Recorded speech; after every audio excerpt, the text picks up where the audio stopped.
Sir നമസ്കാരം. CPM ഇപ്പോൾ പുതിയൊരു ഹാഷ്ടാഗ് ക്യാമ്പയിൻ തുടങ്ങിയിട്ടുണ്ട്. ഗാസ സൈലൻസ് അവർ എന്നാണ് അതിനവർ കൊടുത്തിരിക്കുന്ന ഹാഷ്ടാഗ്. ഇതിപ്പോൾ ഇസ്രയേൽ ഗാസയിൽ അഴിച്ചുവിട്ട ആക്രമണത്തിൽ വിവിധ ബഹുരാഷ്ട്ര കമ്പനികൾ പങ്കാളികളാകുന്നു. അപ്പോൾ ഇതിൽ അവർ പറയുന്ന ഒരു കാര്യം, അധിനിവേശത്തിൻ്റെ സമ്പദ് വ്യവസ്ഥയിൽ നിന്ന് വംശഹത്യയുടെ സമ്പദ് വ്യവസ്ഥയിലേക്ക് എന്ന് പോകുന്ന കാര്യങ്ങൾ, അതിലേക്ക് വേണ്ടിയിട്ട് ഡിജിറ്റൽ ഗാഡ്ജറ്റ്സൊക്കെ ഒരു സമയത്ത്, നിശ്ചിത സമയത്ത് പ്രവർത്തനരഹിതമാക്കുക എന്നുള്ളതാണ് അവർ ഉദ്ദേശിക്കുന്നത്.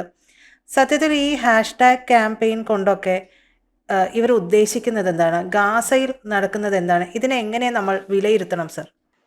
ഗാസയിൽ നടക്കുന്ന കാര്യം അൽ ജസീറയും പിന്നെ മറ്റ് അന്താരാഷ്ട്ര മാധ്യമങ്ങളും പുറത്തുവിടുന്ന വാർത്തകളിലെ നമുക്ക് കാണാൻ കഴിയുന്നുള്ളൂ. അവിടെ വളരെ ദാരുണമായ അവസ്ഥകളുണ്ട്. അതിൻ്റെ രാഷ്ട്രീയത്തെപ്പറ്റി അല്ലെങ്കിൽ CPM സമീപിക്കുന്ന രാഷ്ട്രീയത്തിനെ പറ്റി അവർക്ക് അങ്ങനെ ഒരു തീരുമാനം എടുക്കാനുള്ള അവകാശമൊക്കെ ഉണ്ട്. പക്ഷേ എനിക്കതിനെപ്പറ്റി തോന്നിയത്, പാത്രം കൊട്ടിയാൽ കൊറോണ പോകുമോ, ലൈറ്റ് അടിച്ചാൽ ലഹരി ഇല്ലാതാകുമോ എന്നതുപോലെ ഒരു ക്യാമ്പയിനായിട്ടാണ് ഇത് തോന്നിയത്. മാത്രമല്ല, സഹാവ് ബേബി മുന്നോട്ട് വെച്ചിരിക്കുന്നതെന്ന് പറയുന്ന ഒരാഴ്ചത്തേക്ക് 9 മണി തൊട്ട് 9:30 വരെ ഗാഡ്ജറ്റുകൾ, ഇലക്ട്രോണിക് ഗാഡ്ജറ്റുകൾ ഓഫ് ചെയ്ത് വെക്കണം എന്നാണ് അദ്ദേഹം പറയുന്നത്, അല്ലെങ്കിൽ അദ്ദേഹം ആഹ്വാനം കൊടുത്തിരിക്കുന്നത്. ഇത് എത്രത്തോളം കടുത്ത പാർട്ടി സഖാക്കളിൽ വരെ സ്വാധീനം ചെലുത്തും എന്ന് എനിക്ക് പറയാൻ പ്രയാസമുണ്ട്. കാരണം എന്ന് പറഞ്ഞു കഴിഞ്ഞാൽ, ഡൽഹിയിലിരുന്നിട്ട് ബേബി സഖാവിന് അങ്ങനെയൊക്കെ ആഹ്വാനങ്ങളൊക്കെ കൊടുക്കാം. പക്ഷേ കേരളത്തില് നമ്മുടെ ചുറ്റുവട്ടത്തും കാണുന്ന എന്താണെന്ന് പറഞ്ഞു കഴിഞ്ഞാൽ, ഒരു പാർട്ടി യോഗം സംഘടിപ്പിക്കാനോ അല്ലെങ്കിൽ ഒരു ചെറിയ പ്രതിഷേധമോ ജാഥയോ സംഘടിപ്പിക്കാനോ ഇന്ന് പാർട്ടി ലോക്കൽ കമ്മിറ്റി തൊട്ടുള്ള ആളുകൾ വളരെ പ്രയാസപ്പെടുന്നുണ്ട്. അപ്പൊ അദ്ദേഹത്തിന് അവിടെ നിന്ന് പറഞ്ഞു കഴിഞ്ഞാൽ ഇത് മേലിൽ നിന്നുള്ള ഉത്തരവെന്ന നിലയിൽ അവർക്ക് അത് ചെയ്യാൻ പറ്റും. പിന്നെ അടുത്ത പ്രശ്നം എന്താണെന്ന് പറഞ്ഞു കഴിഞ്ഞാൽ, ഈ 9 to 9:30 എന്ന് പറയുന്ന ടൈമിംഗ്, ആ ടൈമിംഗ് എന്ന് പറയുന്നത് ഒരു പീക്ക് ടൈമാണ്. ആ പീക്ക് ടൈമില് എത്ര സഖാക്കള് ഈ മൊബൈല് ഓഫ് ചെയ്യുക അല്ലെങ്കിൽ കമ്പ്യൂട്ടർ ഓഫ് ചെയ്ത് വെക്കും. കമ്പ്യൂട്ടർ ഓഫ് ചെയ്ത് വെച്ച് കഴിഞ്ഞാൽ പിന്നെ വേറെന്ത് ചെയ്യും എന്നുള്ളതാണ് അടുത്ത പ്രശ്നം. ആ സമയത്ത് ഇപ്പം ജൂലൈ 17-ാം തീയതി തൊട്ടാണെങ്കിൽ ആ സമയത്ത് രാമായണം വായിക്കാമെന്നെങ്കിലും വെക്കാമായിരുന്നു. പക്ഷെ ഇപ്പം ഈ സമയത്ത് അതിന് മുമ്പാണ്, ഇത് ഏപ്രിൽ 17-ന് മുമ്പ് ആണ് ഈ ഒരാഴ്ച തീരുന്നത്. പിന്നെ ഇതിന്റെ ഉദ്ദേശം എന്താണെന്ന് ചോദിച്ചു കഴിഞ്ഞാൽ, ഗാസയ്ക്ക് അനുകൂലമായ ഒരു ഓളം ഇന്ത്യയില് അല്ലെങ്കിൽ കേരളത്തില് ഉണ്ടാക്കിയെടുക്കുക എന്ന് പറയുന്ന ഒരു കാര്യം ഉണ്ട്. അത് നല്ല കാര്യമാണ്. കാരണം എന്ന് പറഞ്ഞു കഴിഞ്ഞാൽ ഡിസംബർ ജനുവരിയോടെ അടുപ്പിച്ച് പഞ്ചായത്ത് തെരഞ്ഞെടുപ്പുകളൊക്കെ വരുന്നുണ്ട്. പക്ഷേ പാർട്ടി കരുതുന്നതിനെക്കാട്ടിലും അപ്പുറത്ത് ഈ പാർട്ടി സഖാക്കൾ അല്ലെങ്കിൽ പാർട്ടി അനുഭാവികളൊക്കെ ചിന്തിച്ചു പോവുകയും അന്വേഷിച്ചു പോവുകയൊക്കെ ചെയ്യുന്ന ഒരു പശ്ചാത്തലമുണ്ട്. അപ്പൊ ഗാസയെ പറ്റി പറയുകയാണെങ്കിൽ, ഇത് PLOയ്ക്ക് വേണ്ടിയിട്ടാണ്. പാലസ്റ്റീനില് ഒരു കമ്മ്യൂണിസ്റ്റ് പാർട്ടി ഉണ്ടോ എന്ന് ചോദിച്ചു കഴിഞ്ഞാൽ കൃത്യമായിട്ട് എനിക്കറിയില്ല. 1923-ലോ മറ്റോ അവിടെ ഒരു കമ്മ്യൂണിസ്റ്റ് പാർട്ടി സ്റ്റാർട്ട് ചെയ്തിരുന്നു. പിന്നെ അത് ഡിസോൾവ് ചെയ്തു. പിന്നീട് 83-ലോ മറ്റോ വീണ്ടും ഒരു കമ്മ്യൂണിസ്റ്റ് പാർട്ടി പാലസ്റ്റീനില് ഉദയം ചെയ്യുകയും അത് PLOയുമായിട്ട് സഹകരിച്ച് മുന്നോട്ട് പോകുന്ന ഒരു നിലപാടുമാണ് എടുത്തിട്ടുള്ളത്. ഇതേ സമയത്ത് തന്നെ ഇസ്രയേൽ കമ്മ്യൂണിസ്റ്റ് പാർട്ടി ഉണ്ട്. ആ കമ്മ്യൂണിസ്റ്റ് പാർട്ടി ഇപ്പോഴും നിലനിൽക്കുന്നുണ്ട്. അവർ ആന്റി സയോണിസ്റ്റ് പാർട്ടിയാണ്. 2 സ്റ്റേറ്റുകളും PLOയും പിന്നെ ഒപ്പം തന്നെ ഇസ്രയേലും നിലനിൽക്കണം ഉള്ള സ്റ്റാൻഡുള്ള ഒരു പാർട്ടിയാണ്. ഇനിയും ഈ പറയുന്ന പ്രദേശത്തിനെ സംബന്ധിച്ച് മറ്റൊരു വിശേഷമുള്ളത് എന്താണെന്ന് ചോദിച്ചു കഴിഞ്ഞാൽ, നമുക്ക് എത്ര പേർക്കറിയാം, ഇറാനെ സംബന്ധിച്ചിടത്തോളം ഇറാൻ ഒരു ജനാധിപത്യ കാലഘട്ടം ഉണ്ടായിരുന്നു. ഷാ ഭരിക്കുന്ന സമയത്ത് തന്നെ 1951 തൊട്ട് 53 വരെ അവിടെ തിരഞ്ഞെടുക്കപ്പെട്ട ഒരു പ്രധാനമന്ത്രി ഉണ്ടായിരുന്നു. അദ്ദേഹത്തിന്റെ പേര് മുഹമ്മദ് മുസാദ്, മുഹമ്മദ് മുസാദ് ആണെന്നാണ് എൻ്റെ ഒരു ഓർമ്മ. മുഹമ്മദ് മുസാദ് അദ്ദേഹം മജ്ലിസിലേക്ക്, അതായത് ഇറാൻ പാർലമെന്റിലേക്ക് തിരഞ്ഞെടുക്കപ്പെട്ടു വന്നിട്ട് പ്രധാനമന്ത്രിയായ ആളാണ്. അദ്ദേഹം ഒരു ഇടതുപക്ഷ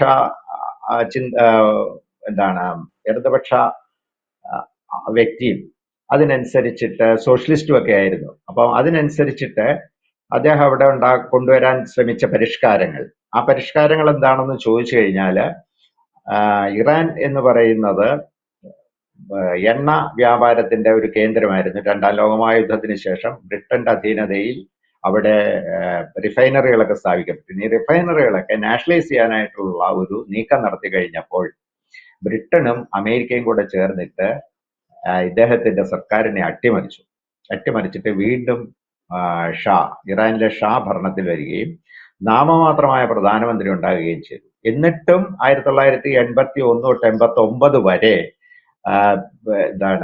മസൂദി എന്ന് പറഞ്ഞ ഒരു പ്രധാനമന്ത്രി, അത് ഒരു ഭാഗിക ജനാധിപത്യ പ്രധാനമന്ത്രിയായിരുന്നു. കാരണം അന്നേരത്തേക്ക് അയത്തുള്ള ഖൊമേനിയുടെ നേതൃത്വത്തിലുള്ള മുസ്ലിം വിഭാഗം അവിടെ പ്രക്ഷോഭങ്ങളൊക്കെ ആരംഭിച്ചു. ഷായെ പുറത്താക്കാനുള്ള പ്രക്ഷോഭങ്ങളൊക്കെ ആരംഭിച്ചു. അന്ന് ഇറാനില് ഈ ഖൊമേനി കൂട്ടുപിടിച്ച കക്ഷി എന്ന് പറയുന്നത് ഇറാൻ കമ്മ്യൂണിസ്റ്റ് പാർട്ടിയാണ്. ഇറാൻ കമ്മ്യൂണിസ്റ്റ് പാർട്ടി കൂട്ടുപിടിക്കുകയും ഷായെ പുറത്താക്കിയതിന് ശേഷം, അല്ലെങ്കിൽ ഷാ പലായനം ചെയ്തതിന് ശേഷം അവിടെ ഖൊമേനി ഭരണത്തിൽ വരികയും ചെയ്തു. അതായത് ഭരണം ലഭിക്കുന്നിടം വരെ ഖൊമേനി ഇറാൻ കമ്മ്യൂണിസ്റ്റ് പാർട്ടിയെ കൂടെ കൊണ്ടു നടക്കുകയും അതിനുശേഷം അതിനെ ഇല്ലായ്മ ചെയ്യുകയാണ് ചെയ്തത്. ഈ ഒരു പശ്ചാത്തലമാണ് ആ മിഡിൽ ഈസ്റ്റിൽ ആകപ്പാടെ കാണുന്നത്. അപ്പം ഇസ്രായേലിലാണെങ്കിൽ ഇപ്പോഴും അത് ഒരു ജനാധിപത്യ രീതിയിൽ മാക്കി പാർട്ടിക്ക് അവിടെ പ്രവർത്തിക്കാൻ കഴിയുന്നുണ്ട്. PLOയുടെ പാലസ്തീനിലാണെങ്കിൽ കമ്മ്യൂണിസ്റ്റ് പാർട്ടിക്ക് PLOയോട് ചേർന്ന് മാത്രമേ പ്രവർത്തിക്കാൻ പറ്റത്തുള്ളൂ. അങ്ങനെയാണ് അവിടുത്തെ ചരിത്രങ്ങളിൽ നിന്ന് നമുക്ക് മനസ്സിലാക്കാൻ കഴിയുന്നത്. അപ്പം ഈ PLOയ്ക്ക് പിന്തുണച്ച് അവസാനം അവിടുത്തെ കമ്മ്യൂണിസ്റ്റ് പാർട്ടി ഏതാണ്ട് നിഷ്പ്രഭമായിരിക്കുകയാണ്. ഇനിയിപ്പം നമുക്ക് കൂടെ ഇന്ത്യയില് ഇങ്ങനെയുള്ള ഈ പിന്തുണ അത് എവിടം വരെ പോകും എന്നുള്ളത് ആലോചിക്കേണ്ട ഒരു വിഷയമാണ്.